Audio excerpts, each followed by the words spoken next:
Hello friends, welcome to my channel Mastiki Pathshala where you learn English better through Bengali, যেখানে তোমরা ইংরেজি শিখবে বাংলায় অনেক বেটার ভাবে। আজকে ক্লাসে নতুন একটি রিপোর্ট রাইটিং নিয়ে এসেছি তোমাদের জন্য। খুব রেলেভেন্ট একটা টপিক, যেটা অলরেডি আমাদের ভারতবর্ষের প্রত্যেকটা মানুষ ফেস করছে, যে সিচুয়েশনটা কোভিড-19, এবং সেই সিচুয়েশন থেকে বাঁচার জন্য অবশ্যই আমাদেরকে ভ্যাকসিন নিতে হচ্ছে। ভ্যাকসিন সবাই নেওয়া উচিত, এবং অলরেডি ভ্যাকসিনের কিন্তু 3টে পর্যায়ে ভ্যাকসিন দেওয়া চলছে, এবং আমরা সেই ভ্যাকসিনেশন প্রসেস নিয়ে, ভ্যাকসিনেশন ড্রাইভ নিয়ে আজকের রিপোর্টটি লেখা হয়েছে। তাহলে শুরু করছি আজকের ক্লাস, এবং আমি আশা করব তোমরা অলরেডি যে আমি ভিডিওগুলো বানিয়েছি রিপোর্টের ওপরে, সেই রিপোর্টগুলো তোমরা বাড়িতে প্র্যাকটিস করছো, এবং তোমরা সেই ফরম্যাটটা ফলো করে যে কোনো রিপোর্ট লিখতে পারবে। সেই রিপোর্ট লেখাটা প্র্যাকটিস করছো। যতক্ষণ না তোমার নিজেরা রিপোর্ট লেখা প্র্যাকটিস করবে, বাড়িতে লেখার প্র্যাকটিসটা করবে, রাইটিংয়ের প্র্যাকটিসটা বাড়িতে করবে, ততক্ষণ কিন্তু পরীক্ষাতে তোমাদের কিন্তু সেই ফ্লুয়েন্সিটা আসবে না লেখার। সুতরাং রিপোর্টগুলো যেটা তোমরা দেখছো ভিডিওতে, সেই একই রকম সেম রিপোর্টগুলো তোমরা নিজেরা বাড়িতে লেখা প্র্যাকটিস করো, এবং কোথাও কোনো প্রবলেম হলে অবশ্যই আমাকে তোমরা কমেন্টে লিখে জানাতে পারো। আমি তোমাদের ডাউট ক্লিয়ার করার চেষ্টা করব। কিন্তু প্রথমে যেটা বলছিলাম, প্র্যাকটিস করতে হবে। যতক্ষণ না তোমরা নিজেরা বাড়িতে রিপোর্ট লেখা প্র্যাকটিস করবে, যে কোনো টপিকের ওপরে রিপোর্ট লেখা প্র্যাকটিস না করবে, ততক্ষণ কিন্তু তোমাদের ফ্লুয়েন্সিটা আসবে না, এবং সেটা কিন্তু তোমাদের পরীক্ষাতেও প্রবলেম ক্রিয়েট করতে পারে। তাই জন্য তোমরা বাড়িতে প্র্যাকটিস করো, আমার ভিডিওগুলো দেখো, এবং আশা করব এই প্রসেসটা ফলো করলে তোমরা ডেফিনেটলি ইংলিশ রাইটিংয়ে তোমাদের অনেক কিন্তু ইমপ্রুভমেন্ট হবে, অনেক বেশি ডেভেলপ করবে। তাহলে শুরু করছি আজকের লেসন।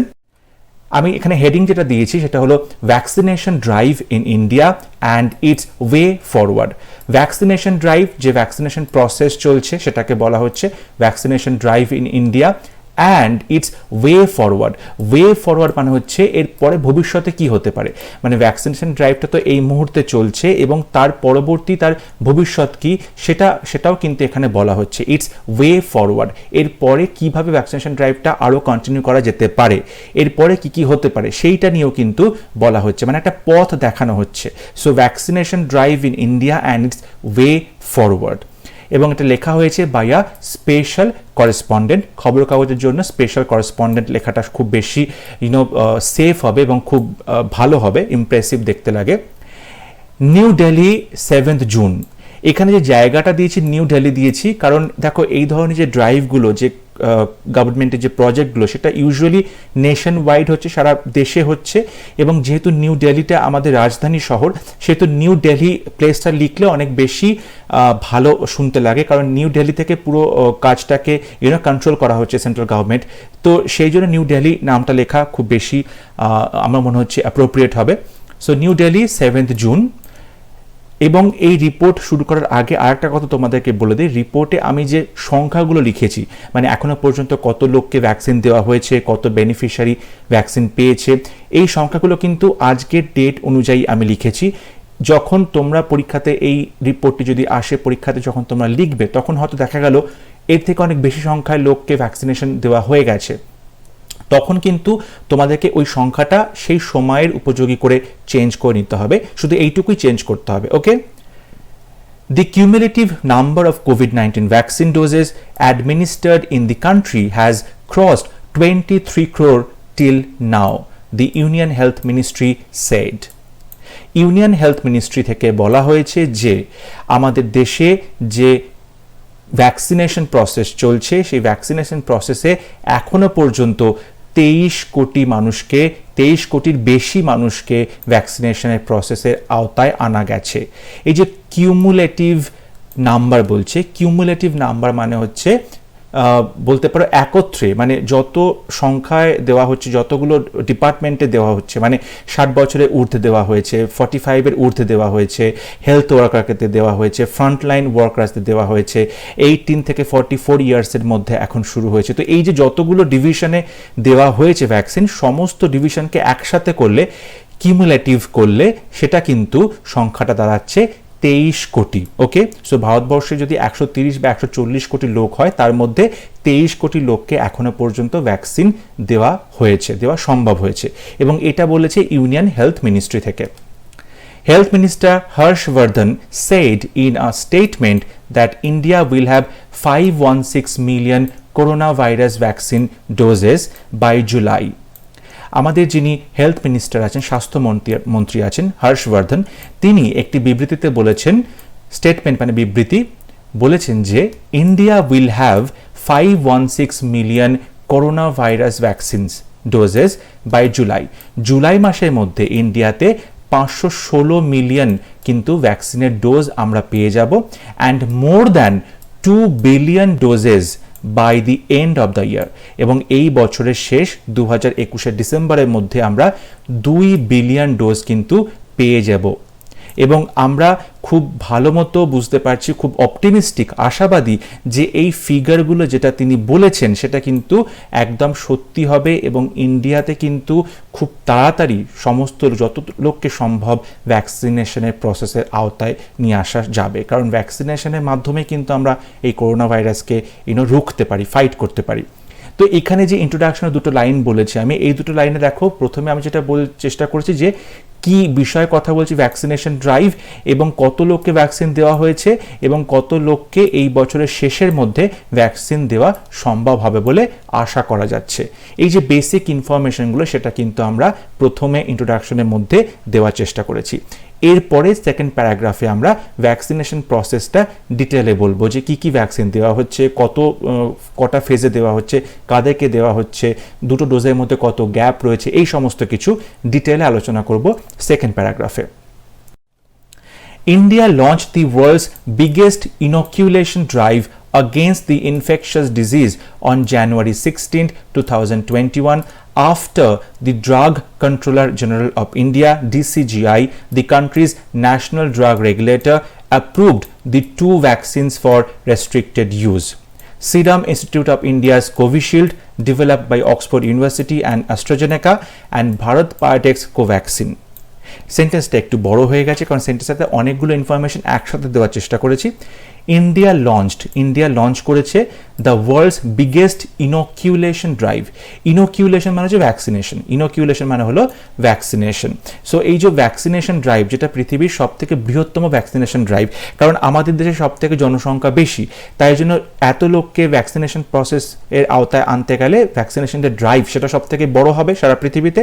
সেই জন্য বলা হয়েছে world's biggest inoculation drive against the infectious মানে এই যে ক্ষতিকর এবং যে আমরা দেখতে পাচ্ছি ইনফেকশন ঘটাচ্ছে, ওকে, রোগ ছড়াচ্ছে যে ডিজিজটা, সেই ডিজিজটার আগেনস্টে।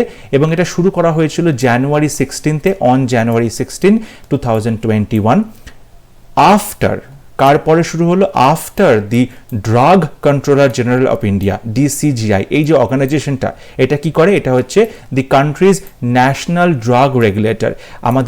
আমাদের ভারতবর্ষে কোন কোন ওষুধ মার্কেটে আসবে, কোন ওষুধ বাজেয়াপ্ত করা হবে, কোন ওষুধের ব্যবহার বন্ধ করা হবে, কোন ওষুধের ব্যবহার চলতে পারে, এই সমস্ত ড্রাগ সংক্রান্ত, ওষুধ সংক্রান্ত যে যে আইন কানুন, রেগুলেশনস নিয়ে আসছে যে সংস্থা, সেটা হচ্ছে the drug controller general of India, DCGI. এই সংস্থাটা আমাদের ভারতবর্ষের ওষুধের সমস্ত বিষয়গুলো, ওষুধ সংক্রান্ত সমস্ত বিষয়গুলোকে কন্ট্রোল করে থাকে। এরা কি করেছে, অ্যাপ্রুভ করেছে, এরা সম্মতি জানিয়েছে দি 2 ভ্যাকসিনস, দুটো ভ্যাকসিনের কথা, ফর রেস্ট্রিক্টেড ইউজ। এগুলো কিন্তু যথেচ্ছাচারে ভাবে ব্যবহার করা যাবে না, রেস্ট্রিকশনস রয়েছে, এগুলো ব্যবহার করতে গেলে রেস্ট্রিকশনস রয়েছে, কাদের উপর ব্যবহার করা যাবে সেটা কিন্তু একটা রেস্ট্রিকশনস ফলো করে ব্যবহার করতে হবে। প্রথমে কিন্তু দেখো সবার উপরে অ্যাপ্লাই করেছিল না, প্রথমে লিমিটেড কিছু ক্যাটাগরি মানুষের উপরে কিন্তু এটা অ্যাপ্লাই করা হয়েছিল, সেই জন্য বলছি রেস্ট্রিক্টেড ইউজ। কারা কারা, দি Serum Institute of India, SII, এরা তৈরি কি করেছে, কোভিশিল্ড।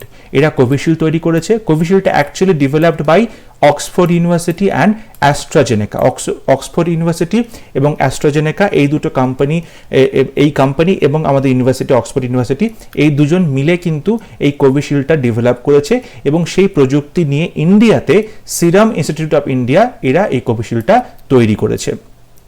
অ্যান্ড আর একটা যেটা, সেটা হলো ভারত বায়োটেক্স কোভ্যাক্সিন, এবং ভারত বায়োটেক যেটা আমাদের ইন্ডিয়ার কোম্পানি, তারা নিজেরা তৈরি করেছে কোভ্যাক্সিন বলে এই ভ্যাকসিনটা। তাহলে এই দুটো ভ্যাকসিন, কোভ্যাক্সিন এবং কোভিশিল্ড, এই দুটো ভ্যাকসিন কিন্তু 2021 16 জানুয়ারি থেকে মার্কেটে দেওয়া হচ্ছে, মার্কেটে এসেছে, এবং লোকজনের মধ্যে কিন্তু এই ভ্যাকসিনেশন প্রসেসটা শুরু করা হয়েছে।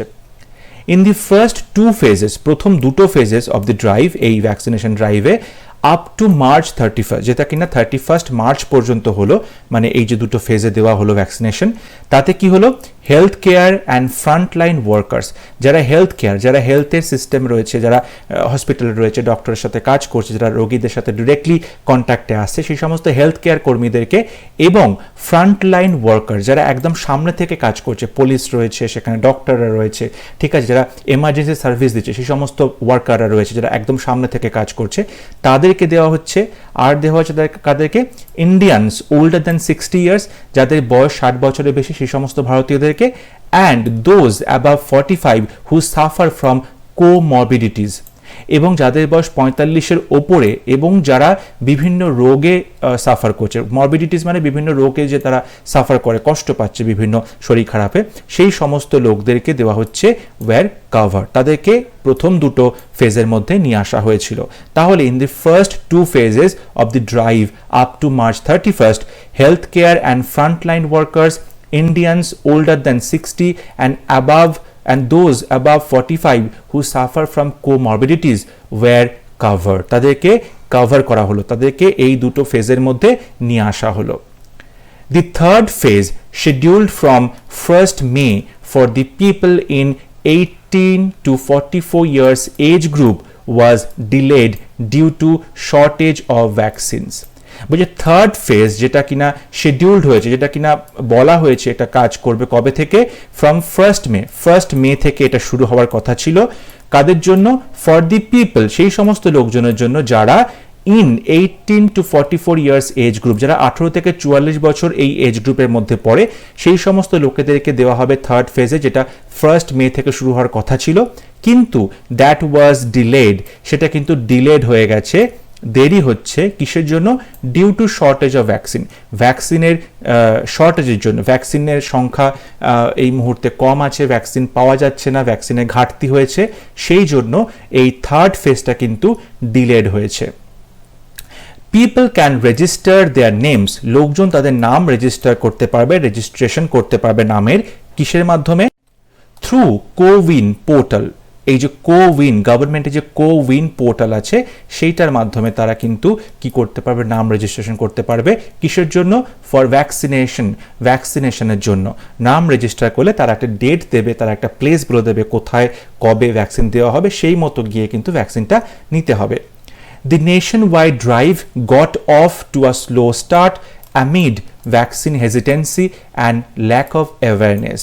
কিন্তু একটা জিনিস আমাদের খেয়াল করতে হবে যে প্রথমে যখন ভ্যাকসিন দেওয়ার কথা বলা হয়েছিল গভর্নমেন্টের তরফ থেকে, তখন কিন্তু লোকজনের মধ্যে একটা হেজিটেন্সি ছিল, একটা কিন্তু ইতস্তত ভাব ছিল, ইতস্তত, হেজিটেশন, ইতস্তত করা, যে আমরা কি ভ্যাকসিনটা নেব কি নেব না, এই যে একটা হেজিটেশন ছিল মানুষের মনে, একটা ইতস্তত ভাব ছিল। আর কি ছিল? ল্যাক অফ অ্যাওয়ারনেস, জনগণের মধ্যে একটা সচেতনতার অভাব ছিল। এই দুটো কারণে কিন্তু এই যে আমাদের দেশভর, নেশন ওয়াইড যে ভ্যাকসিনেশন ড্রাইভটা শুরু করার কথা ছিল, সেটা কিন্তু স্লো স্টার্ট হয়েছে, সেটা কিন্তু খুব ধীরে স্টার্ট হয়েছিল। The government recently has increased the gap between the two doses from 6 to 8 weeks to 12 to 16 weeks. Government অতি সম্প্রতি কি করেছে? ইনক্রিজ করেছে, বাড়িয়েছে। কি বাড়িয়েছে? দি গ্যাপ, যে দুটো ডোজের মাঝখানে যে গ্যাপ, দুটো ডোজের মাঝখানে যে সময়ের ব্যবধানটা, দুটো ডোজের মাঝখানে যে সময়ের ব্যবধানটা, সেটা বাড়িয়েছে। কত থেকে কত করেছে? প্রথমে ছিল 6 থেকে 8 সপ্তাহ, 6 to 8 উইকস, সেটা বেড়ে হয়েছে 12 to 16 উইকস, 12 থেকে 16 সপ্তাহ হয়েছে। ওকে, vaccines are also in short supply and that has slowed down domestic vaccination efforts. Vaccines হচ্ছে এখন আমাদের কম সাপ্লাইড হচ্ছে, কম রয়েছে, ঘাটতি হচ্ছে ভ্যাকসিনের, আর সেই জন্য দ্যাট হ্যাজ স্লোড ডাউন, সেটা কিন্তু কমিয়ে দিয়েছে। কি কমিয়ে দিয়েছে? ডোমেস্টিক ভ্যাকসিনেশন এফার্ট, আমাদের যে ইন্ডিয়াতে ভ্যাকসিনেশন এফার্ট দেওয়া হচ্ছে, ভ্যাকসিনেশন প্রসেস চলছে, সেটাকে কিন্তু অনেকটা স্লো ডাউন করে দিয়েছে। অ্যান্ড ফোর্সড ইন্ডিয়া, এবং ইন্ডিয়াকে বাধ্য করেছে টু হল্ট, থামিয়ে দিতে, এক্সপোর্টস, কি থামিয়ে দিতে? রপ্তানি থামিয়ে দিতে বলেছে। রপ্তানি মানে বাইরে পাঠানো হচ্ছিল, এক্সপোর্টস টু আদার কান্ট্রিজ, অন্য দেশগুলোতে। অন্য দেশগুলো স্পেশালি আফ্রিকান কান্ট্রিগুলো, যেখানে 90টা কান্ট্রি, সেখানে কিন্তু বলা হচ্ছে যে যদি বিভিন্ন দেশ থেকে, উন্নত দেশ থেকে ভ্যাকসিন সেখানে না যাবে, না পৌঁছবে, তাহলে কিন্তু সেখানকার লোকজন ভ্যাকসিন পাবে না। ওকে, সেই জন্য ইন্ডিয়া থেকেও কিন্তু এক্সপোর্ট করা হচ্ছিল ভ্যাকসিন, এক্সপোর্ট করা হচ্ছিল, বাইরে পাঠানো হচ্ছিল সেই সমস্ত দেশের ভ্যাকসিনগুলো, যাতে সেখানকার মানুষজন ভ্যাকসিনটা পায়। কিন্তু এখন যখন ইন্ডিয়াতেই ভ্যাকসিনের ঘাটতি দেখা দিয়েছে, তাই জন্য ভ্যাকসিন বাইরে পাঠানো এই প্রসেসটা কিন্তু এখন বন্ধ রেখেছে ভারতবর্ষ। কারণ এখন নিজেদের লোককে ভ্যাকসিন নেই, সুতরাং বাইরের লোককে কী করে পাঠাবে? সেই জন্য ভ্যাকসিনেশন প্রসেসটা এখন একটু স্লো ডাউন হয়েছে। Prime Minister Narendra Modi said that the wastage figures of COVID vaccines continues to be on higher side. এর মাঝখানে আরেকটা যেটা প্রবলেম অ্যারাইজ করেছে সেটা হচ্ছে ভ্যাকসিনেশনের ওয়েস্টেজ হচ্ছে, অনেক বেশি ভ্যাকসিনেশন নষ্ট হচ্ছে। অলরেডি 9টা রাজ্যেতে আমরা কিন্তু দেখেছি ভ্যাকসিনেশনের প্রচুর মাত্রায় নষ্ট করা হয়েছে। ভ্যাকসিনেশন যতটা পাঠানো হয়েছিল ভ্যাকসিনস, সেগুলো ততটা কিন্তু 100% ইউটিলাইজ করা হয়নি। এটা কিন্তু খুব বাজে একটা ঘটনা যে ভ্যাকসিন থাকলেও ভ্যাকসিনটা নষ্ট হয়ে যাচ্ছে, ভ্যাকসিন ইউজ করতে পারছে না, ইউজ করা হচ্ছে না পর্যাপ্ত পরিমাণে। সেটাও কিন্তু এই শর্টেজের একটা বড় কারণ। এবং সেই বিষয়ে prime minister Narendra Modi said that the wastage figures, এই যে ক্ষতির যে একটা আমরা ফিগার দেখতে পাচ্ছি, ক্ষতির যে একটা তালিকা দেখতে পাচ্ছি অফ কোভিড ভ্যাকসিন, সেটা কিন্তু continues to be on higher side, সেটা কিন্তু দিনের দিন সেটা বেড়েই চলেছে। মানে কত ভ্যাকসিন নষ্ট হচ্ছে তার সংখ্যাটা কিন্তু দিনের দিন বেড়েই চলেছে। অ্যান্ড আস্কড অথরিটিজ, এবং অথরিটিসে যারা আছে কর্তৃপক্ষ, তাদেরকে তিনি বলেছেন to take steps to tackle this issue, এবং এই সমস্যাটা সমাধানের জন্য তাদেরকে স্টেপ নিতে বলেছেন প্রাইম মিনিস্টার নরেন্দ্র মোদী। আর এখানে কিন্তু আমাদের সেকেন্ড প্যারাগ্রাফটা শেষ হচ্ছে, যেখানে আমরা দেখলাম যে ভ্যাকসিনেশন প্রসেসটা কবে শুরু হচ্ছে, কী কী পর্যায়ে হচ্ছে, কাদেরকে দেওয়া হচ্ছে, গ্যাপ কতটা হচ্ছে, কোন কোন ভ্যাকসিন দেওয়া হচ্ছে, এবং ভ্যাকসিনের ওয়েস্টেজ নিয়ে কী কী কথাবার্তা চলছে। এই সমস্ত কিছু ডিটেলে কিন্তু আমরা সেকেন্ড প্যারাগ্রাফে দেখলাম। এরপরে থার্ড প্যারাগ্রাফ বা লাস্ট প্যারাগ্রাফে আমরা দেখব যে এর পরবর্তীতে কী করা হতে পারে, একটা ওয়ে ফরওয়ার্ড। ওকে, আমাদের আগামী দিনে আমরা কীভাবে ভ্যাকসিনেশন ড্রাইভটাকে নিয়ে চলবো, কীভাবে কন্টিনিউ করব, সেই বিষয়ে বলা থাকছে। The Indian government expects the production of about 750 million doses of Covishield and 550 million doses of Covaxin in near future. The Indian government expects, ভারতের সরকার তিনি আশাবাদী, তিনি আশা করছেন যে production of about 750 million doses of Covishield, Covishield যেটা রয়েছে vaccine, তার কিন্তু 750 মিলিয়ন ডোজ, এবং কোভ্যাক্সিন যেটা রয়েছে তার 550 মিলিয়ন ডোজেস কিন্তু খুব শীঘ্রই আমরা তৈরি করতে পারবো, খুব শীঘ্রই আমরা মার্কেটে নিয়ে আসতে পারবো। Recently, Indian government approved the Russian Sputnik V vaccine for emergency use in India, এবং দুটো ভ্যাকসিনের পাশাপাশি 3 নম্বর ভ্যাকসিন হিসাবে কিন্তু রাশিয়ার যে ভ্যাকসিন আছে স্পুটনিক ভি ভ্যাকসিন, সেটা কিন্তু ইন্ডিয়াতে ব্যবহার করার ছাড়পত্র দেওয়া হয়েছে ডিসিজিআই, এবং বলা হয়েছে এমার্জেন্সি ইউজের জন্য কিন্তু সেটা আমরা এমার্জেন্সিতে আমরা সেটা ব্যবহার করতে পারি। Experts agree that vaccination is the only way forward for India. Experts যারা বিশেষজ্ঞ রয়েছেন তারা বলছেন ভারতের পক্ষে কিন্তু এই ভ্যাকসিনেশনটাই একমাত্র ওয়ে ফরওয়ার্ড, একমাত্র এখান থেকে বাঁচার উপায়, এবং ভবিষ্যতেও কিন্তু ভ্যাকসিনেশনটাই আমাদেরকে হেল্প করবে। কিসের জন্য? Both to bring the economy out of the crisis, economy আমাদের যে অর্থনীতির অবস্থাটা একদম বসে গেছে, সেই অর্থনীতিকে এই ক্রাইসিস থেকে, এই সমস্যা থেকে কিন্তু বের করে নিয়ে আসতে পারবে একদম ভ্যাকসিনেশনের মাধ্যমেই। And two mitigate the effects of the third wave, এবং মিটিগেট মানে হচ্ছে কমিয়ে নেওয়া। তো এই যে আমাদের থার্ড ওয়েভ যেটা এসেছে, এবং যাতে বাচ্চাদের বেশি ক্ষতির সম্ভাবনা আছে, এই থার্ড ওয়েভটাকে আমরা অনেক বেশি কমাতে পারবো, মিটিগেট করতে পারবো এই ভ্যাকসিনেশন প্রসেসের মাধ্যমে। তাহলে এইভাবেই আমাদের রিপোর্টটা শেষ করা হচ্ছে, যেখানে কিন্তু আমরা অনেকটা অপটিমিস্টিক আছি, অনেকটা আশাবাদী আছি যে এই ভ্যাকসিনেশন প্রসেসের মাধ্যমেই আমরা এই রোগ থেকে মুক্তি পেতে পারি এবং এর মোকাবেলা করতে পারি। এবং ইন্ডিয়ান গভর্নমেন্ট খুব আশাবাদী যে তারা খুব তাড়াতাড়ি, খুব শীঘ্রই অনেক বেশি ডোজ নিয়ে আসতে পারবে ভ্যাকসিনে, যাতে প্রত্যেকটা মানুষ ইন্ডিয়াতে তারা ভ্যাকসিন পেয়ে থাকে এবং তারা নিজেদেরকে সেফ এবং সিকিওর করতে পারে। আশা করব আজকে ক্লাস তোমাদের ভালো লেগেছে। যদি আজকের ভিডিও ভালো লেগে থাকে অবশ্যই ভিডিওটি লাইক করবে, শেয়ার করবে and don't forget to subscribe to my channel. এবং পরবর্তী ক্লাস নিয়ে খুব শীঘ্র দেখা হবে। ততক্ষণ সময় ভালো থাকবে, সুস্থ থাকবে। Thank you.